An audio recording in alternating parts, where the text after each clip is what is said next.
Bonjour, je m'appelle Mathieu et je veux aider les musiciens.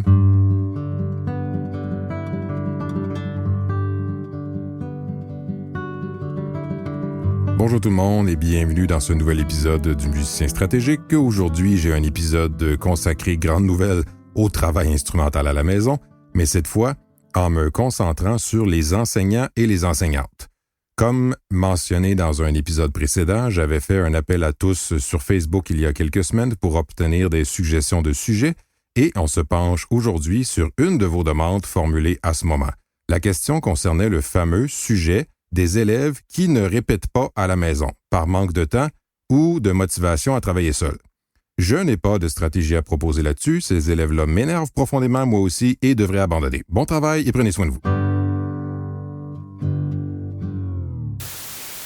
Je blague, je n'ai pas trouvé de moyen d'éviter complètement le besoin de travailler à la maison pour les musiciens et les musiciennes en formation. Évidemment, mieux on travaille, moins on devra travailler longtemps pour arriver au même résultat. Ce n'est pas un but en soi pour des musiciens et des musiciennes qui visent une carrière dans le milieu, mais c'est certainement un argument massu pour les jeunes. Donc, impossible d'enrayer la nécessité de répéter, mais je pense qu'en tant qu'enseignant ou enseignante, il y a quand même plusieurs stratégies pédagogiques à inclure peut-être plus activement durant nos leçons pour nous assurer que nos élèves sont vraiment outillés et préparés pour la semaine de travail qui commence. On va voir, entre autres aujourd'hui, qu'il est possible que le manque de travail soit parfois lié à un manque de moyens, donc de stratégie pour travailler seul à la maison, plutôt qu'un manque de motivation, où on pourrait peut-être combiner les deux et dire qu'il est possible que l'enfant ne soit pas motivé à travailler par manque de moyens concrets de le faire. On va donc explorer dans cet épisode différents moyens que les profs peuvent prendre pour s'assurer autant que c'est possible de le faire durant une leçon d'1 heure ou parfois moins de 30 minutes, que l'élève reparte de la leçon bien outillé pour tout le travail individuel de la semaine à venir.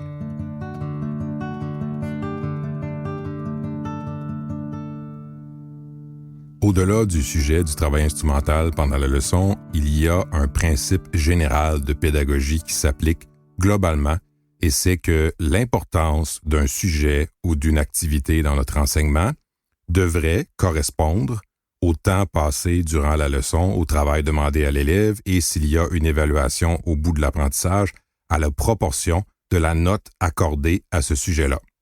Je me permets ici de donner un exemple malheureux, selon moi, d'un déséquilibre assez fréquent qu'on rencontre dans l'apprentissage musical et je dirais surtout même dans les différentes institutions d'enseignement.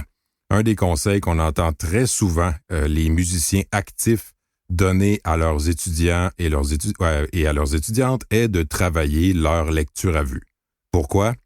Parce que la lecture à vue est une habileté hyper importante à développer dans la perspective d'une pratique professionnelle, même d'une pratique amateur. Elle permet d'apprendre des pièces plus rapidement. Parfois même, on reçoit une partition pour un concert ou un événement et on réalise que c'est pratiquement faisable en lecture à vue, entre guillemets. C'est important pour les musiciens et les musiciennes d'orchestre et c'est important pour les enseignants pour jouer durant les leçons. La lecture est donc une habileté très, très utile à développer dans une perspective professionnelle. Or, quel pourcentage de votre note correspondait à la note accordée à la lecture à vue dans vos examens, dans votre jeunesse ou dans les institutions?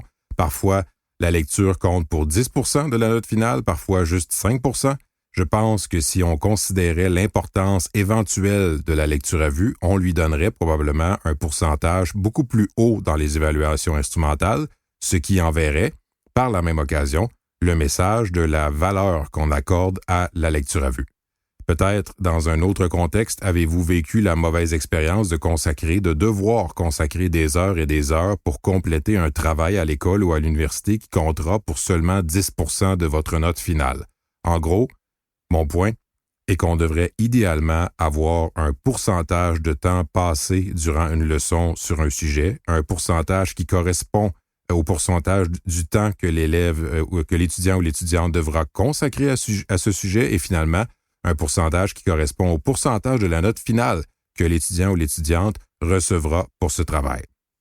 Et là, je suis en train de tomber dans mon propre piège avec cette grande parenthèse pour illustrer le fait que le sujet de la pratique instrumentale ne prend pas toujours autant de temps qu'il mériterait. considérant l'importance du travail instrumental dans le cheminement de l'élève.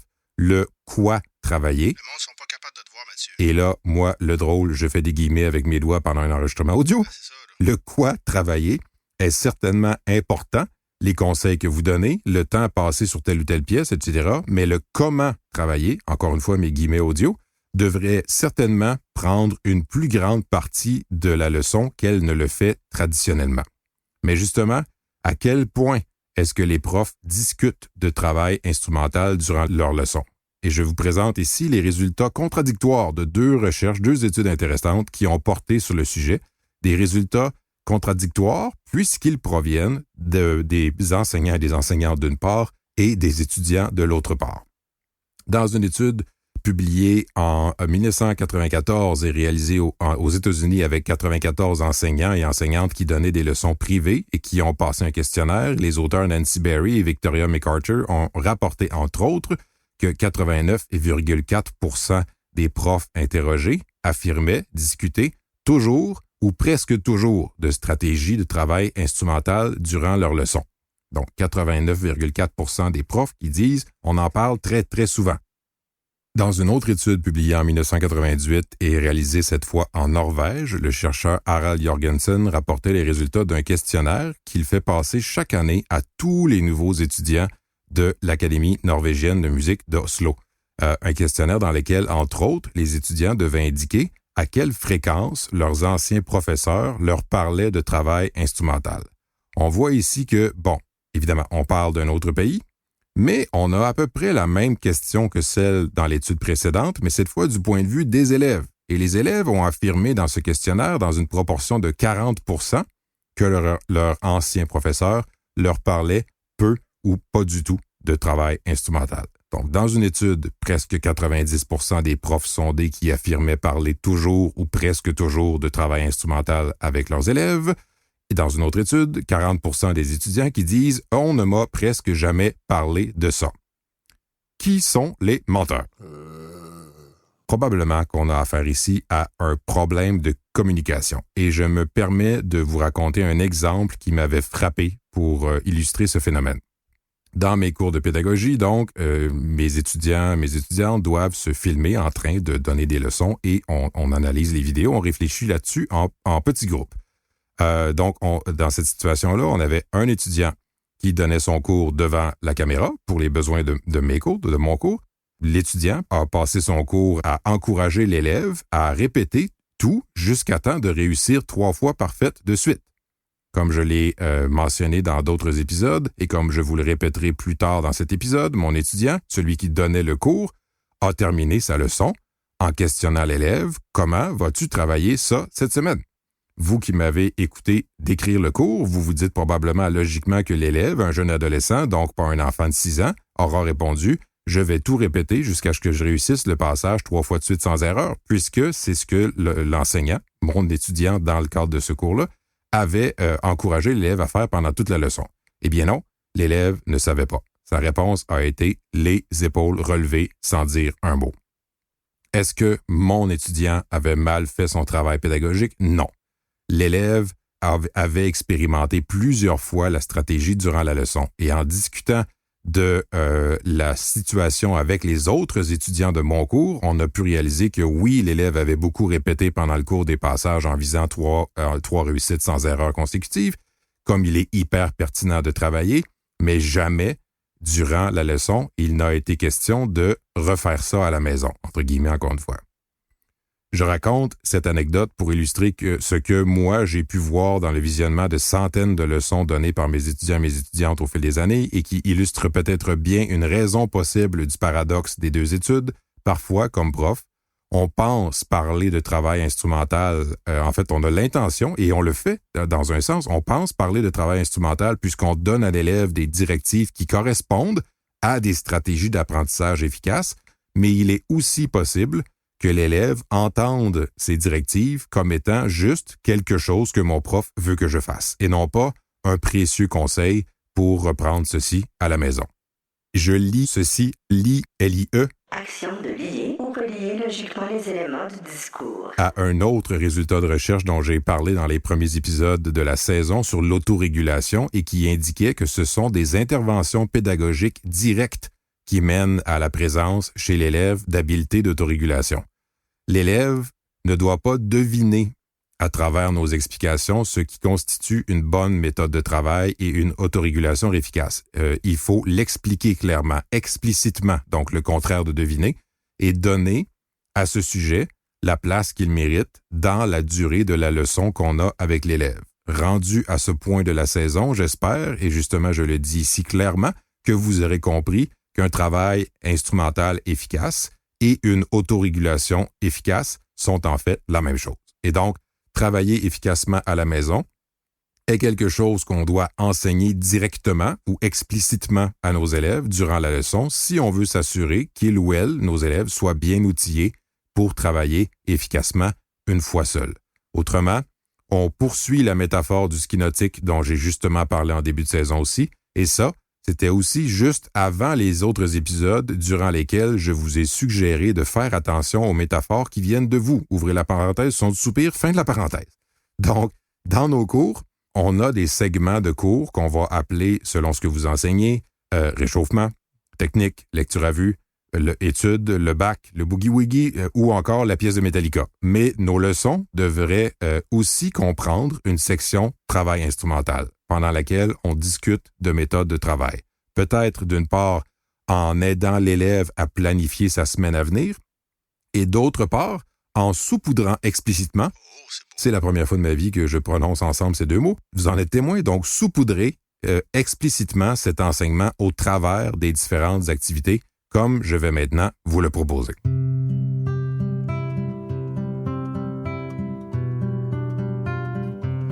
Dans un épisode précédent, on a parlé de l'approche d'enseignement plus réflexive dans laquelle on va amener l'élève à découvrir une notion à travers des activités stimulantes en respectant le principe de son et expérimentation avant explication. Avec les stratégies de travail, je dirais qu'on peut probablement se permettre d'y aller plus directement plutôt que par la découverte, puisqu'on aura amplement d'occasions au fil des semaines et des mois qui suivront pour faire réfléchir l'élève sur le sujet des stratégies de travail instrumental.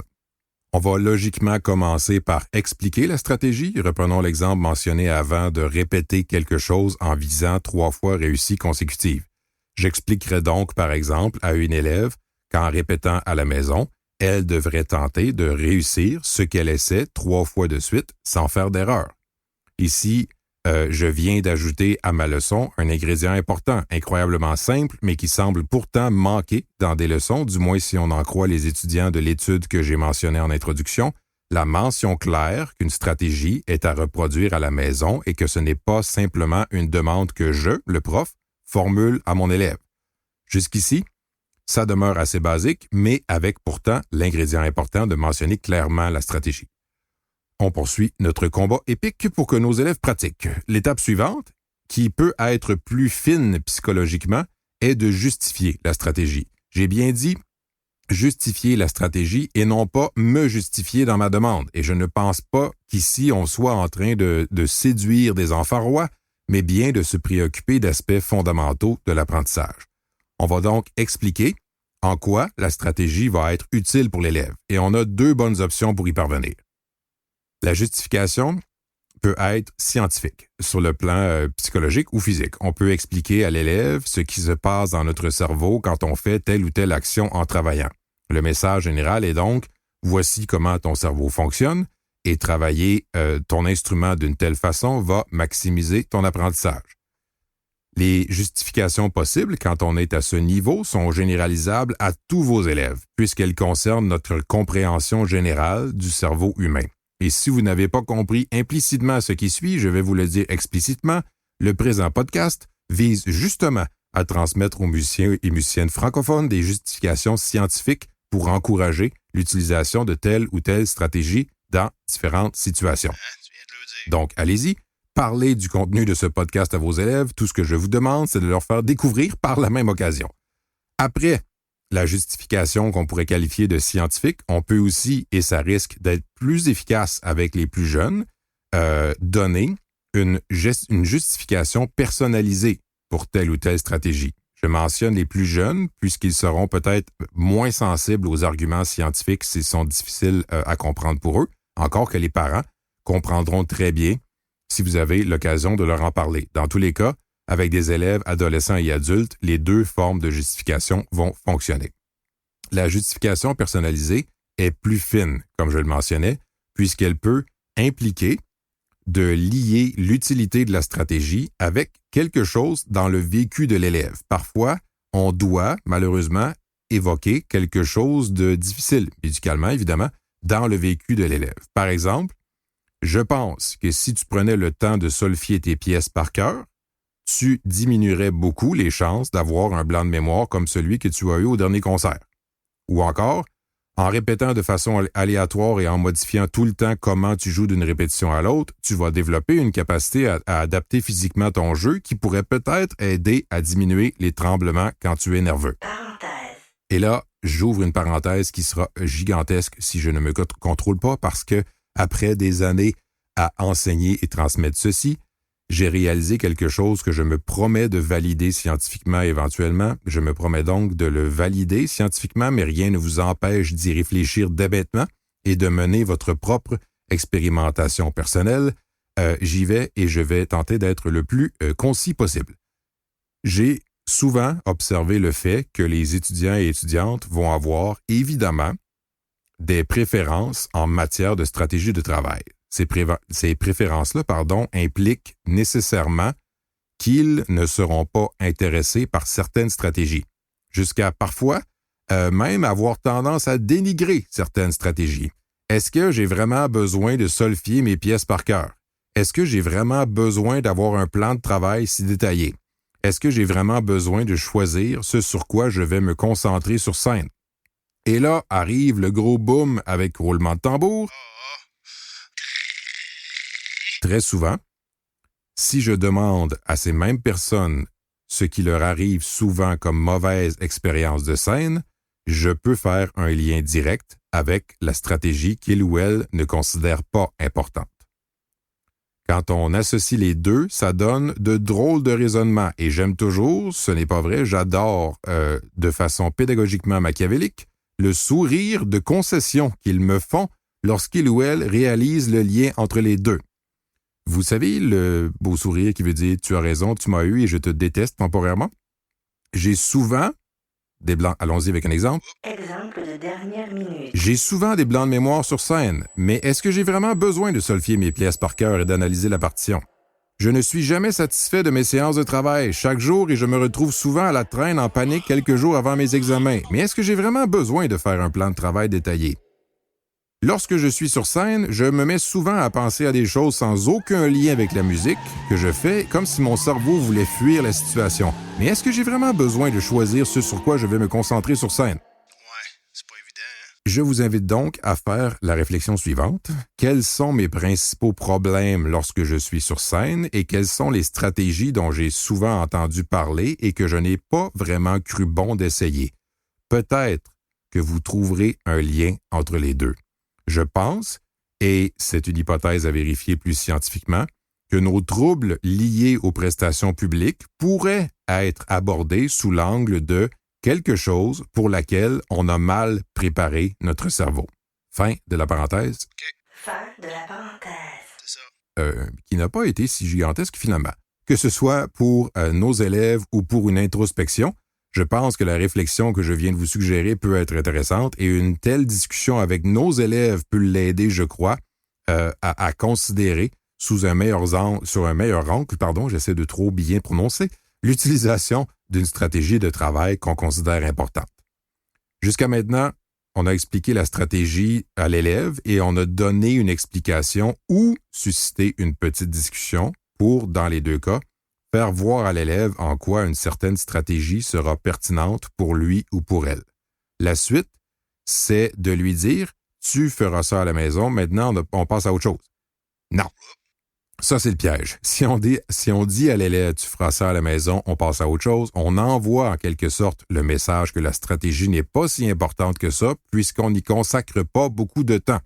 La troisième étape, c'est de faire expérimenter la stratégie par l'élève dans le cours, devant nous, avec un but bien précis, celui que l'élève nous dise « et ça marche » ou n'importe quelle variante. L'élève doit constater que la stratégie fonctionne pendant le cours. Et je dirais qu'au-delà de l'explication, de la justification personnalisée ou de la justification grâce à l'énoncé de 25 résultats de recherche, si l'élève dit devant nous « et ça marche », l'élève aura probablement une justification encore plus forte que ce que je viens de mentionner.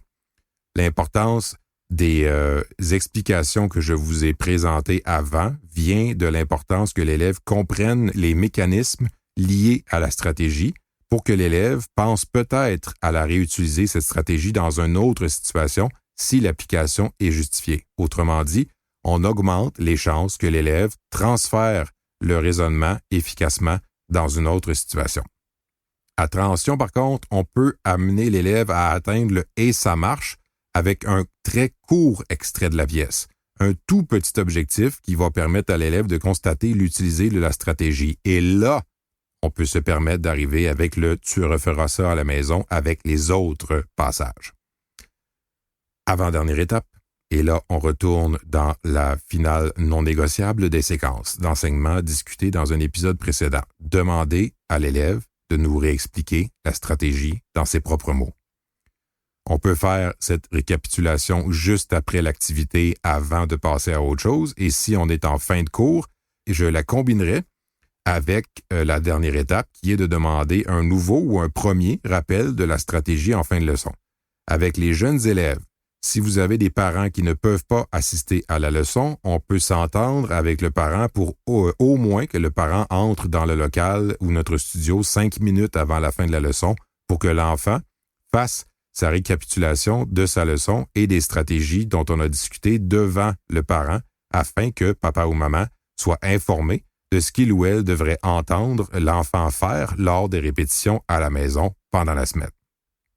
Ce rappel, il est crucial et je préférerai toujours ce rappel plutôt que d'aborder en mode express ou en mode sprint final une autre pièce ou un autre exercice. Et on se rappelle que ce rappel précède une semaine complète de travail autonome. C'est donc tout sauf une perte de temps de s'en préoccuper. C'est une déformation professionnelle, mais après des années à enseigner ceci à des enseignants ou des enseignantes en devenir, je suis un peu comme le petit garçon dans le vieux film avec Bruce Willis et je vois des pièges partout. Quels sont les pièges qui nous guettent en tant qu'enseignants ou enseignantes qui veulent nous assurer que nos élèves travaillent bien à la maison? Avant de présenter 3 pièges classiques, je précise que ces pièges sont aussi liés au développement de l'autorégulation dont il a été question en début de saison. Le piège. Le premier piège est interrompre l'élève pendant le jeu. Non, non, non. Idéalement, on l'a vu précédemment, avant de jouer, on va s'entendre avec l'élève à l'avance entre quelle mesure et quelle mesure il va jouer, donc quoi jouer et à quel tempo. Si l'élève s'exécute et c'est une catastrophe naturelle, qu'est-ce qu'on fait? À moins qu'on parle d'un long segment de jeu de plus de 2 ou 3 minutes, on laisse l'élève aller. On ne l'interrompt pas de non, non, non, non, non, non, non, non, non, pendant le jeu, ou mon préféré, la technique du rongeur. On laisse l'élève aller jusqu'à la fin et on le laisse tenter de se remettre sur pied. Si la catastrophe naturelle se poursuit ou si l'élève arrête de lui-même ou par elle-même, on discute de la formulation d'objectifs de travail. Pourquoi j'intègre ceci dans cet épisode? Parce que ça amène la discussion avec l'élève au-delà de l'utilisation de stratégies précises. Ça permet de discuter comment réagir et adapter nos stratégies pendant le travail. Le deuxième piège. Mentionner plusieurs éléments à la fois dans notre évaluation. Par exemple, l'élève a fini de jouer et on a remarqué un problème avec la position des mains, un problème de rythme et des nuances pas assez exagérées. Est-ce qu'on dit « attention à tes mains, place-les comme ceci, attention au rythme ici et exagère tes nuances », on reprend? Non, non, non. Non. L'élève aura 3 choses à penser en même temps et probablement qu'aucune des 3 en fait ne sera réussie. Il serait préférable ici de se concentrer sur un seul des problèmes et d'amener l'élève, par exemple, à réussir le passage 3 fois de suite consécutive avec les mains bien placées. Si les nuances ne sont pas belles et le problème de rythme persiste pendant que les mains sont bien placées, on continue de se concentrer sur les mains jusqu'à une réussite solide. Et ensuite, on peut passer au rythme. Et là arrive le piège. L'élève se concentre sur le rythme, il réussit bien, mais avec les mains qui sont redevenues mal placées. Est-ce qu'on mentionne les mains? Et non! Non. On continue de nous concentrer sur le rythme, puisque c'est sur quoi on lui a demandé de porter son attention. Autrement dit, si l'élève a 3 problèmes, mieux vaut isoler chaque problème et l'amener à répéter ses réussites pour chacun, même si des problèmes réglés juste auparavant refont systématiquement surface quand on se concentre sur autre chose. En faisant ceci, je crois que c'est dans le livre L'art de la guerre qu'on parle de diviser pour mieux régner. On va régler plus rapidement les problèmes que si on tente tout le temps de les attaquer tous les 3 de front. On peut donc alterner la discussion main, rythme, nuance, et ainsi de suite. Et ce que je vous promets, c'est qu'à un certain moment, l'élève va se concentrer sur les nuances et aura les mains bien placées. Vous aurez alors la preuve qu'un des problèmes est en train de réellement se régler puisque le problème n'est plus là quand l'élève se concentre sur autre chose. Ça semble simple, mais ça demande une discipline intérieure inouïe de dire à son élève pendant que nos yeux saignent en regardant ses mains « Bravo pour tes belles nuances, on va continuer de travailler là-dessus pour consolider ta réussite. » Et voilà, il faut se faire violence. Le 3e piège, donner son évaluation avant l'auto-évaluation de l'élève. Si vous avez écouté mes épisodes précédents sur la pédagogie, ça vous surprendra peut-être moins, mais on veut évidemment, pendant les leçons, demander le plus souvent possible à une élève ce qu'elle pense de ce qu'elle vient de jouer et ce qu'elle ferait maintenant si on n'était pas là. Et ceci avant qu'on donne notre opinion, comme enseignant ou comme enseignante. Cette stratégie pédagogique est fondamentale pour moi puisque on veut savoir ce qui se passe dans la tête de notre élève, non seulement pour nourrir des discussions avec lui ou avec elle, mais aussi pour intervenir sur ce que l'élève pense de son jeu, ce qui peut être plus porteur que de se limiter à intervenir directement sur le jeu. On veut faire ceci tellement souvent pendant nos leçons que l'élève aura le réflexe, une fois à la maison, de nous entendre lui demander ce qu'il ou elle pense et ce qui devrait arriver maintenant. Pour répéter un classique, cher professeur, votre opinion est importante pour nous, mais notre opinion peut être encore plus porteuse d'avancement si on la donne sur l'opinion de notre élève, l'opinion que s'est formée l'élève. Et j'ajouterais que je vous promets que ça ne prend pas si longtemps pour qu'un élève ou une élève finisse par donner son opinion spontanément après avoir joué durant la leçon, sans qu'on ait eu à poser la moindre question. Quand ceci arrive, s'il vous plaît, cher professeur, donnez-vous une bonne tape dans le dos en vous félicitant. Vous avez formé un musicien ou une musicienne autorégulée.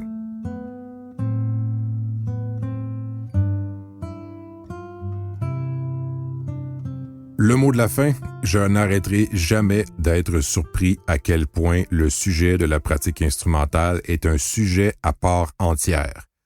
La quantité et la profondeur des principes d'apprentissage à comprendre, et on n'a pas fini de les comprendre, non seulement pour la pratique, mais aussi pour toutes les stratégies et les principes pour gérer tout ce qui entoure la pratique. Donc, gérer les autres obligations de la vie pour mettre toute notre énergie créative vers la pratique, si c'est notre activité principale, évidemment. Et c'est la même chose pour la musique. On a parlé d'autorégulation dans un épisode précédent. Et on parlera dans le prochain épisode de rétroaction et du rapport qu'on entretient avec ce sujet, parfois aussi générateur d'émotions fortes que le sujet de l'anxiété de performance. S'il y avait un livre de règles à écrire pour réussir en musique, croyez-moi, je voudrais l'écrire puisque je serais maintenant très riche. Ce qu'on peut faire par contre en tant que prof, c'est de répéter inlassablement les bonnes questions à se poser pendant le travail et suggérer des principes de travail qui vont fonctionner dans la très grande majorité des cas. Faire ceci va assurément aider nos élèves à régler une plus grande proportion de petits problèmes dans le jeu, et ce, avant d'avoir besoin de notre aide. Donc, que nos élèves se rendent plus loin par eux-mêmes pendant la semaine et on les retrouvera plus loin dans leur processus d'apprentissage lors de la prochaine leçon. Merci d'être à l'écoute. Merci pour vos questions et vos réflexions partagées sur ma page Facebook ou par courriel. Immense merci à Jean-Sébastien Potvin de Vonti Productions pour la post-production du balado. Je vous dis bon travail et prenez soin de vous.